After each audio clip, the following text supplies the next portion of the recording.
इन सबके हम ऋणी हैं, इन देवताओं के जो यहाँ के प्रभु हैं, प्रबंधक हैं। इनसे हम बाइज्जत निकलने के लिए इनकी मजदूरी हम न करके अपना यहाँ भी काम चलाना है, इनका टैक्स भी भरना है, तब हमारी भक्ति सही चलेगी। तो प्रथम मंत्र आपको दिया जाता है, इन देवी देवताओं की मजदूरी है, ये पूजा नहीं है। अब यहां भी एक स्पष्ट करना चाहेगा दास कि भक्ति, पूजा और साधना मंत्र क्या है। साधना तो एक मजदूरी होती है और पूजा एक हृदय से समर्पित भाव होता है जिसको हम प्राप्त करना चाहते हैं, जिसको हम पाना चाहते हैं, जिसके हम हैं।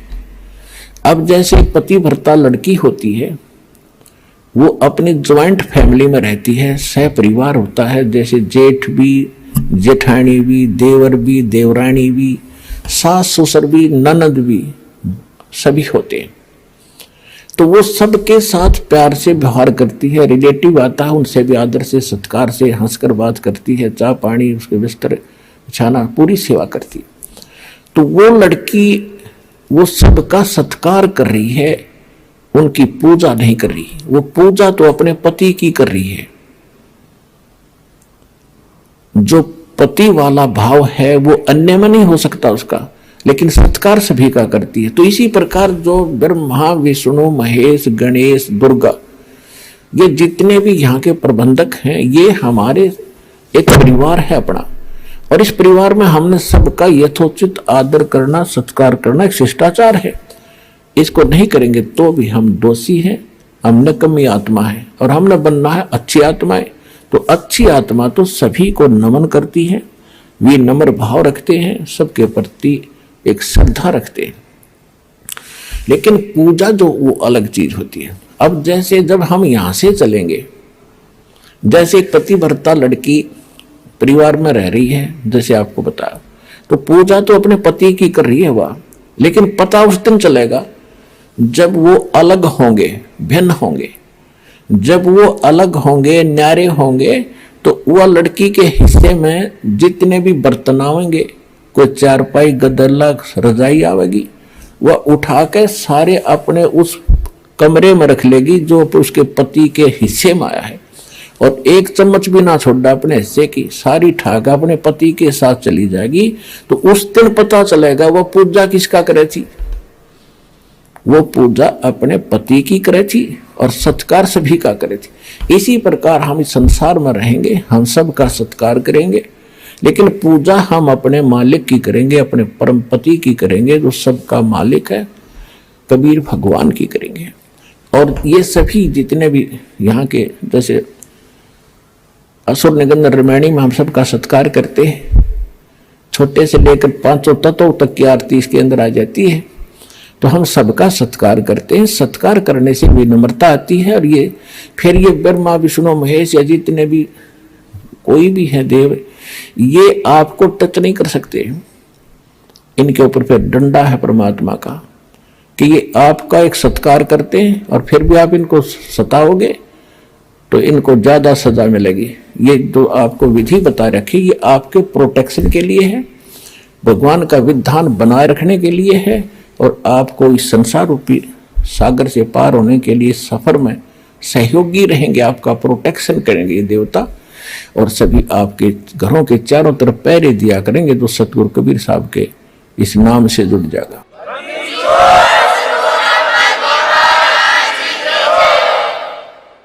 क्योंकि जैसे कोई प्रधानमंत्री या राष्ट्रपति का कोई नुमाइंदा है, कहीं शहर में रह रहा है, तो उसकी सुरक्षा और उसकी इज्जत की रक्षा, धन की रक्षा करना वहां के मुख्यमंत्री की जिम्मेवारी होती है।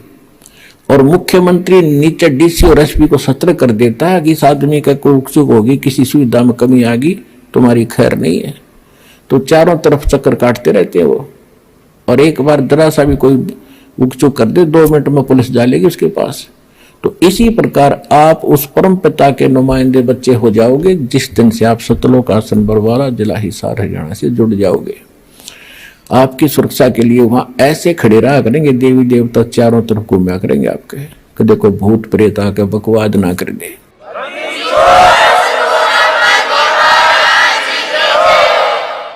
तो यहाँ के जो मंत्री प्रधानमंत्री है, जो ब्रह्मा विष्णु महेश, ये काल, ये भी थर थर कांपते उस परमात्मा से। काल डरे करतार से, जय जय जय जगदीश, ये जोरा जोड़ी झाड़ता भाई पगरज डारे शीश। गरीबदास जी कहते हैं कि काल डरे करतार से। करतार कौन है? अनंत कोट ब्रह्मांड का एक रति निभारे, सतगुरु पुरुष कबीर हैं ये कुल के सर्जनहार। नानक साहब जी कहते हैं 721 पृष्ठ पे श्री गुरु ग्रंथ साहिब में अंकित है उनकी वाणी। एक अर्ज गुप्तम पेश तो दर कून करतार, हक्का कबीर करीम तू बे ए परवरदिगार। तो यहां गरीबदास जी कह रहे हैं काल डरे करतार से, जय जय जय जगदीश, ये जोरा जोड़ी झाड़ता पगरज डारे शीश। जोरा माने मौत है। एक तो जरा शब्द है, जरा संस्कृत में उसको बुढ़ापा कहते हैं। एक जोरा है संत भाषा में, ये मौत को कहती है। कहती है मौत भी उस कबीर भगवान की जूते साफ करती है कि जब आपका आदेश होगा तभी मैं किसी के आपके भक्त के निकट जाऊंगी, न निकट नहीं जाऊंगी। और ये काल परमात्मा से डरता है। काल जो पीसे पीसना और जोरा है पनिहार, ये दो असल मजदूर हैं मेरे सतगुरु के दरबार। पुण्यात्मा, ये बात कोई छोटी गहन नहीं है। आम आदमी कोई भूत प्रेत के बारे में गलत नहीं बोल सकता, देवता के बारे में नहीं बोल सकता। और ये स्पष्ट कहा गया है कि यु काल तपी से पीसना, यानी पहले राजाओं के नौकर जो होते थे, कोई तो उनके आटा पीसा करते थे और कोई पानी भर के लाया करती किसी की, और जो नागरिक औरतें उनको पैसे दे देते थे, मजदूरी देता था राजा। तो यहाँ परमात्मा कहते हैं ये ज्योत स्वरूपी निरंजन, ये 21 ब्रह्मांड का मालिक ब्रह्म, ये तो कबीर भगवान का पीसना पीसता है, यानी उसका नौकर है, उसके आदेश से चलता है। सब कुछ समझाने के लिए ये सब वाणी बोली है। काल जो पीसना यानी चाकी पीस चलाता है हाथ से, और जोरा है पनिहार, या मौत उसके पानी भरती है परमात्मा के, यानी नौकरानी है। और ये दो असल मजदूर हैं मेरे सतगुरु के दरबार। क्योंकि आंखों देखा भगवान की महिमा से परिचित होकर गरीबदास जी कह रहे हैं। तो यहां प्रसंग जो चल रहा है कि सत्कार और पूजा और साधना में सत्कार में अंतर होता है। साधना और पूजा में अंतर कैसे होता है, एक और उदाहरण देते हैं आपको। जैसे हम ये मंत्र जाप करते हैं,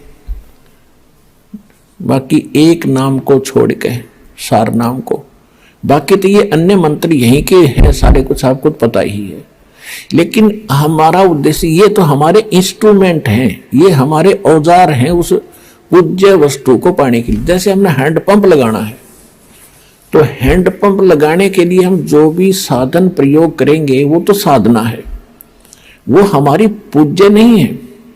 उस पूज्य वस्तु को पाने के लिए, यानी उस जल को पाने के लिए जो हमारा पूज्य है, जिसके लिए हम प्रयत्नशील हैं, तो उसके लिए जो भी हम बोकी और पाइप मेहनत परिश्रम जो करेंगे उसको लगाने के लिए, तो वो तो समझो साधना है। और जिस वस्तु को पाना है वो हमारा पूज्य है। अब यहां इस 3 नाम के मंत्र का थोड़ा सा, और प्रथम मंत्र का, अब ये कैसे इंस्ट्रूमेंट है हमारे, कैसे हेल्प करेंगे। प्रथम मंत्र जो आपका है, कहते हैं 5 नाम गायत्री गैबी आत्म तत्व जगावे। इस प्रथम मंत्र के जाप करने से आपके अंदर एक विशेष कसक परमात्मा की तरफ बनी रहेगी। और ये ऐसा धन है जो आपके यह संसारिक सुख भी आपको देगा, और आपके ऊपर जो ऋण है इन देवी देवताओं का, जैसे हमने बिजली का कनेक्शन ले रखा है, तो बिजली का टैक्स भरते रहेंगे तो रेगुलर आपकी बिजली आती रहेगी। ऐसे हमने कोई पानी का कनेक्शन ले रखा है, गैस का कनेक्शन ले रखा है, और टेलीफोन का ले रखा है, तो हम उनके कनेक्शनों के पैसे भरते रहेंगे बिल के, तो हमें सुविधा प्राप्त रहेंगी। तो हम शास्त्र विरुद्ध साधना करके निर्धन हो गए, हमारे सारे कनेक्शन कट गए, तो सभी सुविधाएं बंद होगी। अब ये दास एक गारंटर बनेगा, आपका जिम्मेदार बनेगा, और आपको एक ऐसी मजदूरी देगा, उनसे आपकी सुविधा चालू कराएगा सारी, और ये कहा जाएगा कि ये आपको किस्तों में आपकी सारी पूंजी पूरी करेंगे। आपको बार बार प्रेरित किया जाएगा कि मंत्र करा करो, जाप करा करो, तो वो जाप करने से आपकी जो सुविधा देनी इन्हीं भगवानों ने है, क्योंकि ये यहाँ के इंचार्ज है। और आपकी ये देंगे क्या, वो वर्कडन, कौन सा वर्कडन, किया कर्म कौन सा, जो शास्त्र अनुकूल साधना से प्रतिफल आपका बनकर जाएगा, वो आपका वहां मिलेगा। और देंगे ये ब्रह्मा विष्णु महेशी, तो ये आपको तभी देंगे जब आप सही साधना शास्त्र अनुकूल करेंगे। शास्त्र अनुकूल साधना के अंदर प्रथम गुरु हो, गुरु पूरा हो, अधिकारी हो, उससे नाम लेकर फिर आप जाप करो, फिर आपकी सुविधा चालू हो जाएंगी। उनका टैक्स भी भरता रहेगा और आपका भी गुजारा होता रहेगा। यानी जब तक यहां रहोगे फिर हम आगे चलेंगे। तो उसके लिए समझ लो, आपने प्रथम मंत्र तो ऐसा है कि जैसे आपने ट्यूबवेल लगाने के लिए वो इंस्ट्रूमेंट खरीदे, वो हैंडपंप लगाने के लिए, वो आगे तेरे। अब वो काम क्या करेंगे। अब सेकंड मंत्र है सांस उश्वास का। प्रथम मंत्र से समझ लो पाइप आ गई, और सेकंड मंत्र का काम शुरू हो गया, पाइप ने खड़ा करके और उसके अंदर बोकी मारे और बाहर माटी निकाले, बोकी मारे बाहर माटी निकालता जाओ। तो हम श्वास उश्वास का नाम जो जाप आपको दिया गया सतनाम के 2 अक्षर का, जिसमें एक ओम मंत्र है, एक सांकेतिक तत् है। गीता अध्याय नंबर 17 के श्लोक नंबर 23 में ओम तत्सत, ओम और तत् मिलकर एक सतनाम बनता है। तो इस 2 अक्षर का नाम है सतनाम। इस 2 अक्षर के मंत्र का नाम सतनाम, सतनाम माने सच्चा नाम, इसको सतनाम भी कहते हैं, सच्चा नाम भी कहते हैं। तो इस सतनाम का काम है 2 अक्षर के का। जैसे एक मंत्र बाहर छोड़ते एक अंदर लेते, तो ऐसे बोकी नीचे मारी बाहर निकाली, बोकी मारी नीचे बाहर निकाली मिट्टी, और फिर धीरे धीरे पाइप नीचे जाती गई, पाइप पहुंच गई जल तक, जहां जल आ गया। तो ये काम हो गया सतनाम का, बोकी ने अपना काम कर दिया। अब इसके बाद फिर सार नाम, उस सार शब्द का काम शुरू होगा। वो रह गया हैंडपंप जो ऊपर मशीन लगाया करें। ये सार नाम कहो, सार शब्द कहो, आदि नाम कहो, इसकी भी मेहनत करनी है, इसको भी चलाना पड़ेगा, तभी वो पूज्य वस्तु प्राप्त होगी जब जल सर्व मिलेगा आपको। तो गीता अध्याय नंबर 17 के श्लोक नंबर 23 में बताया है कि 3 मंत्र का जाप है उस जल को पाने का। ये मंत्र है उस सच्चिदानंद घन ब्रह्म के पाने का। ये सभी मंत्रों की हमने साधना करनी है, तब पूज्य वस्तु सच्चिदानंद घन ब्रह्म यानी पूर्ण परमात्मा प्राप्त होगा। ये है विधि।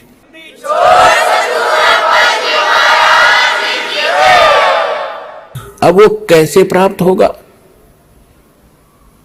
अब प्रथम मंत्र आपको दे रखा है, तो प्रथम मंत्र और लास्ट मंत्र, इनकी जो कमाई है ये आपकी सेव रहेगी, सेफ रहेगी, बचत रहेगी।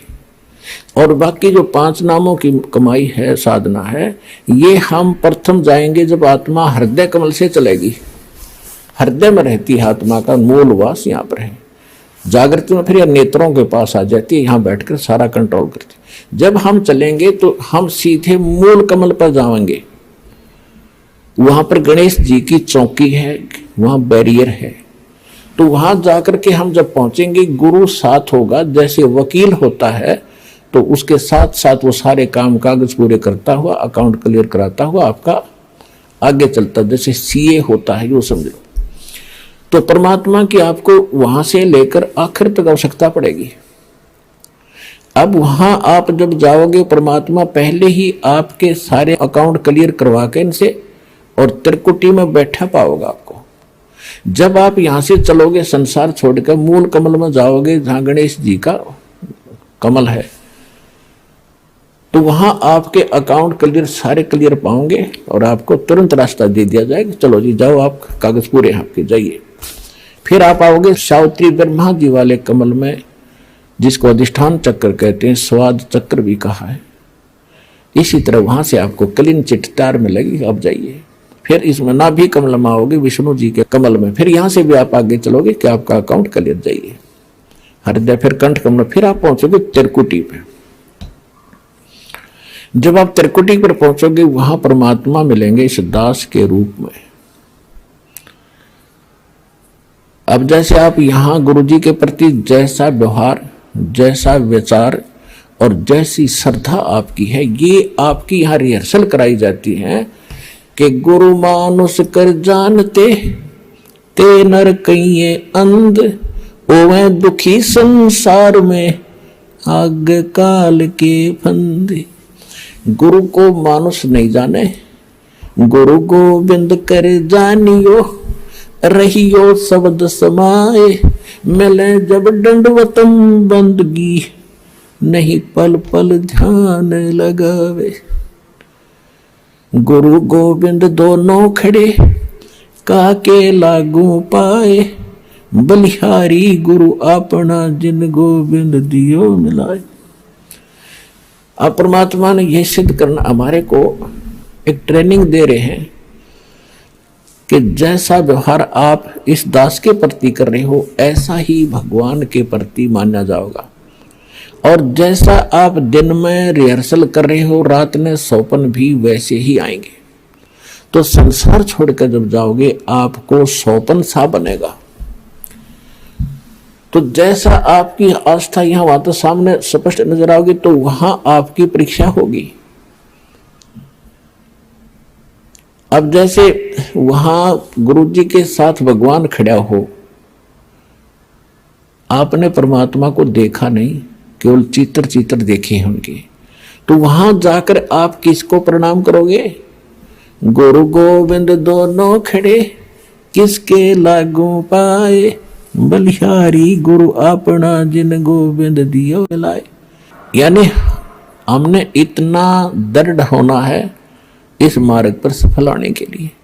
वो जो दास के रूप में होगा वो भगवान ही होगा वहां पर। अब परमात्मा ये भी देखते हैं कि जैसे 120 वर्ष भगवान रह कर चले गया, और इस दास के स्थान पर अगर वो आज होते तो आप तो पहचान तो सकते ही नहीं, क्योंकि जब भी ना पहचाना, क्योंकि जो लाहे का काम करें, एक लंगोटी ही बांध, धोती ही बांध के फटे पुराने कपड़ों में घूमे फिरे, सारा काम करें, तो हमने सोचे जनसाधारण आम आदमी है। तो इसलिए परमात्मा वो एक विधान बताएंगे और इसलिए दास को भेजा के भगवान को पहचानवा दे, आपको पहचान करा दे। और कैसे मिलेगा ये नियम बताओ। तो जैसे उस समय भगवान होते इस दास के स्थान पर आप जैसा व्यवहार करते, तो भगवान ये सब आपके अकाउंट जमा होता रहता आपका कि इसका कैसा व्यवहार है, कैसा विचार है। तो अब दास ये देख रहा है, दास के प्रति जैसा आपकी भावना, जैसे आपके विचार, आपकी श्रद्धा है, तो आपकी वहां बुक में लिखे जा रहे। परमात्मा वाले स्थान के पास आपकी एक अलग से पैड है, आपकी बही है, आपका अकाउंट खुला हुआ है, एक फैक्स वहां जाता है। तो उस समय फिर आपका जैसा स्वभाव आप वहां प्रयोग करोगे त्रिकुटी पे, जैसा आप यहां कर रहे हो एडिट होगा। फिर वहां से अगर गलती कर दी तो आपको फिर भी वापस पटक दिया जाएगा, वहां से भी आपको फेल होकर वापस निराशा हाथ लगेगी। यहाँ अलग बात है कि किया हुआ कर्म यहाँ ऊपर के ब्रह्मांडों में आप देवता बने रहोगे हजारों लाखों युगों तक, और फिर वहां आपकी पूरी पूंजी भक्ति नाश करा कर ये वापस पटक देगा धरती पे। तो इससे बचने के लिए जो पहले हम मार खा गए, हमने धोखे खाए, उससे बचने के लिए अब ये फाउल पॉइंट बताए जाते हैं। इसमें दृढ़ रहना बच्चों, बार बार यही आपको बता